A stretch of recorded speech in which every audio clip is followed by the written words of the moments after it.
اعوذ باللہ من الشیطان الرجیم بسم اللہ الرحمن الرحیم اللہم صلی وسلم علی محمد وعلی آل محمد بعدد کل شیء معلوم لک الصلاۃ والسلام علیک یا سیدی یا رسول اللہ وعلی آلک و اصحابک یا سیدی یا حبیب اللہ۔ معزز سامعین و ناظرین، آج کی اس گفتگو میں قرآن پاک کے 30 پاروں کی روشنی میں اللہ رب العزت کے محبوب اولیاء اور صالحین کا تذکرہ کریں گے۔ تو ہم پہلے حصے میں 10 پاروں کی آیات کریمہ جو ہیں ان پر بات کریں گے۔ گفتگو سے پہلے یہ بات ذہن نشین فرما لیں کہ اللہ رب العزت نے جہاں اپنے ذکر کا حکم دیا ہے وہاں اپنے نبیوں کے ذکر کا بھی حکم دیا ہے، اور وہیں اپنے ولیوں کے ذکر کا بھی حکم دیا ہے۔ قرآن پاک کو پڑھ کے دیکھیں، اللہ رب العزت اپنی ذات کے لیے فرماتا ہے فَاذْكُرُوا اللَّهَ، بس اللہ کا ذکر کرو۔ اور پھر اللہ رب العزت جب اپنے محبوب کے ذکر کا حکم دیتا ہے تو ارشاد فرماتا ہے صلوا علیہ وسلموا تسلیما، میرے اس محبوب پہ درود بھی پڑھو اور سلام بھی پڑھو جیسے سلام پڑھنے کا حق ہے۔ تیسرے مقام پہ اللہ رب العزت اپنے ولیوں کے بارے میں حکم دیتا ہے سورہ توبہ کے اندر، کونوا مع الصادقین، میرے سچے بندوں کی سنگت میں آ جاؤ، ان کے ساتھ ہو جاؤ۔ اسی پیغام کو اگر قرآن کی روشنی میں دیکھیں تو قرآن اللہ رب العزت کی بارگاہ کی طرف بلانے کا بھی حکم دیتا ہے، پیغام دیتا ہے فَفِرُّوا إِلَى اللَّهِ، بس اللہ کی طرف آؤ۔ اور وہی قرآن جب بارگاہ مصطفیٰ صلی اللہ علیہ وسلم کی طرف جانے کا پیغام دیتا ہے تو سورہ نساء میں فرماتا ہے وَلَوْ أَنَّهُمْ إِذْ ظَلَمُوا أَنفُسَهُمْ جَاءُوا، جب یہ لوگ اپنی جانوں پر ظلم کر لیں تو یہ سب مل کے بارگاہ مصطفیٰ میں آ جائیں، اے حبیب آپ کی بارگاہ میں آ جائیں۔ اور پھر یہی قرآن حکیم جب اللہ کے نیک بندوں کی طرف جانے کا پیغام دیتا ہے تو سورہ کہف کے اندر حضرت موسیٰ علیہ السلام کا وہ واقعہ یاد رکھیں جب آپ جناب خضر کی ملاقات کو جاتے ہیں، لمبا سفر طے کرتے ہیں، اور لمبا سفر طے کر کے حضرت خضر علیہ السلام کی ملاقات کرتے ہیں۔ قرآن فرماتا ہے فَوَجَدَ عَبْدًا مِّنْ عِبَادِنَا، انہوں نے ہمارے بندوں میں سے ایک بندے کو پا لیا۔ تو یہ سفر جو تھا حضرت موسیٰ علیہ السلام کا اللہ کے ولی کی ملاقات کے لیے تھا۔ وہی موسیٰ علیہ السلام جب طور پہ جاتے ہیں تو اللہ پاک فرماتا ہے لِمِیقَاتِنَا، ہماری ملاقات کے لیے موسیٰ علیہ السلام آتے ہیں۔ اور وہی موسیٰ علیہ السلام جب حضرت خضر کو ملنے جاتے ہیں تو اللہ کے بندے کو کی ملاقات کے لیے جاتے ہیں۔ اسی طرح اگر ہم نماز کو دیکھیں، نماز کے اندر بھی تینوں پیغام ملتے ہیں۔ ثنائے خدا بھی ہے سبحانک اللہم و بحمدک و تبارک اسمک و تعالی جدک ولا الہ غیرک، اور اس کی نماز میں نعت مصطفیٰ بھی ہے اللہم صلی علی محمد و علی آل محمد کما صلیت علی ابراہیم و علی آل ابراہیم انک حمید مجید۔ اسی نماز کے اندر اللہ کے نیک بندوں ولیوں کا ذکر بھی ہے السلام علینا وعلی عباد اللہ الصالحین۔ تو مطلب کیا ہوا؟ اگر اللہ رب العزت کے امر کو دیکھیں، قرآن کے پیغام کو دیکھیں، اور اس کے ساتھ ساتھ آقا تو جہاں صلی اللہ علیہ وسلم کی فرامین کو دیکھیں، نماز کو دیکھیں، تو ہمیں 3 اذکار ہر طرف نظر آئیں گے۔ ذکر خدا بھی ملے گا، ذکر انبیاء بھی ملے گا، اور ذکر اولیاء بھی ملے گا۔ آپ حج کو دیکھ لیں، حج کے اندر اگر آپ حج پڑھنے جائیں، حج کرنے جائیں تو آپ کعبے کا طواف کرتے ہیں، زبان پہ کیا صدا ہوتی ہے؟ لبیک اللہم لبیک، ذکر الہی ہے۔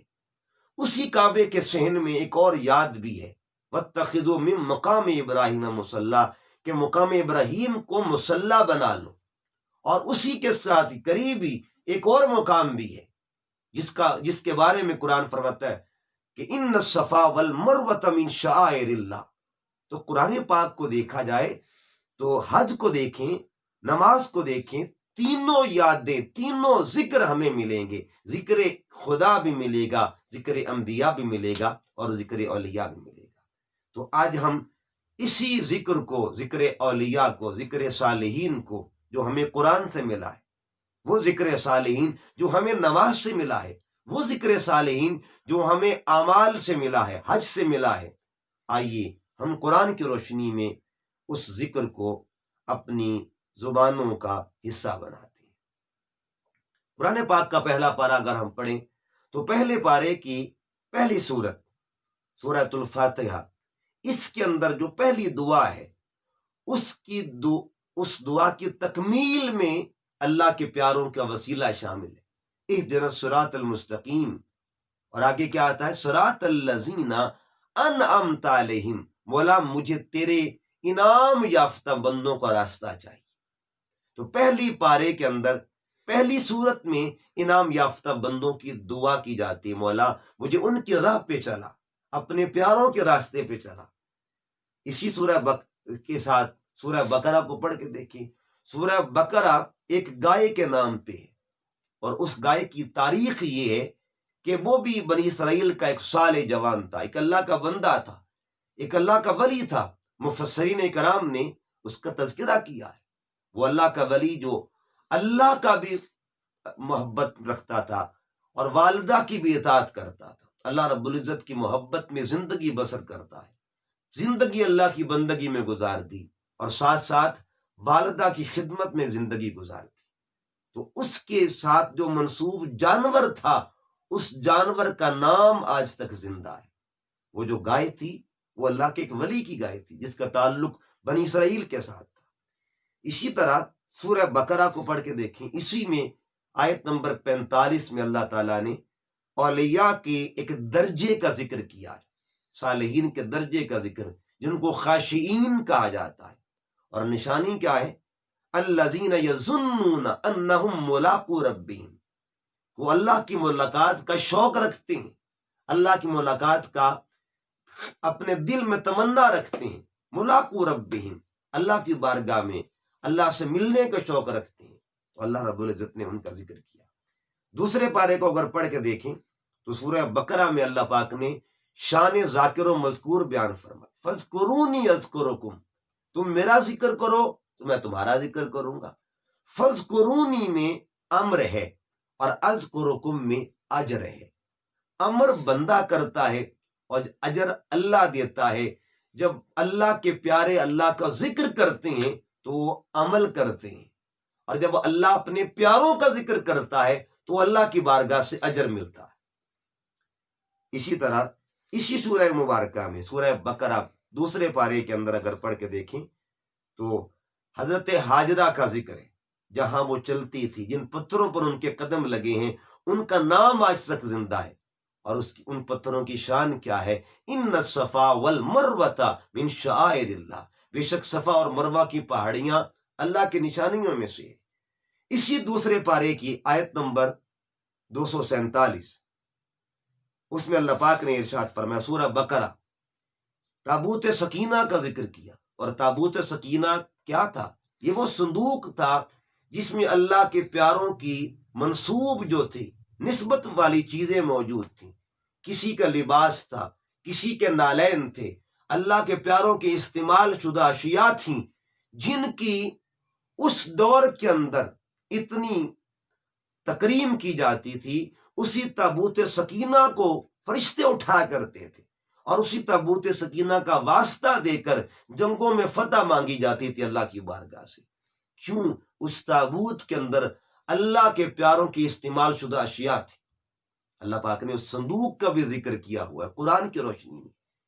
اسی طرح پارہ نمبر 3 کو جب ہم پڑھتے ہیں تو پارہ نمبر 3 کے اندر آیت نمبر 27 اور 28 سورہ آل عمران، اس میں اللہ رب العزت نے اپنی ایک محبوب ولیہ کا ذکر کیا، ایک بندی کا ذکر کیا، ایک پیاری بندی کا ذکر کیا جن کو سیدہ مریم کہتے ہیں، اور حضرت مریم کا وہ حجرہ، یعنی جہاں اللہ کے ولیوں کا ڈیرا ہونا، اللہ کے پیارے جہاں رہتے ہیں، اللہ ان مقامات کا بھی قرآن میں ذکر فرماتا۔